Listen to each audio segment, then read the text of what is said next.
Esmalt see, et on rahvusvahelise ökokogukondade võrgustiku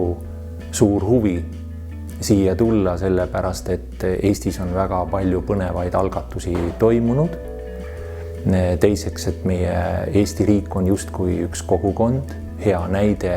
natukene suuremas mõõtmes midagi läbi viia, kui seda on tüüpiliselt täna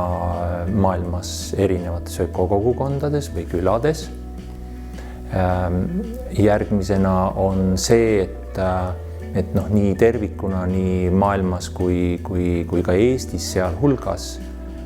tegelikult me tajume iga päev, et me oleme jõudnud oma arengutes sinna etappi, kus on vaja teha teatud mõttes suurem muutus elukorralduses. Ja ses mõttes ka,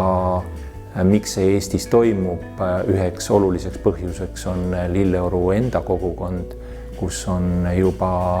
mitme dekaadi vältel praktiseeritud siis just seda ühte aspekti ökokogukondade maailmavaatest, ehk siis maailmavaade ise, ehk siis, et kes on inimene tegelikult ise, et mitte me ei tegele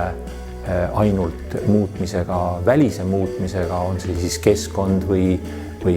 siis sotsiaalsfäär või majandus, aga just eeskätt, et inimene on see, kes on selle võti, kes selle muutuse läbi viib.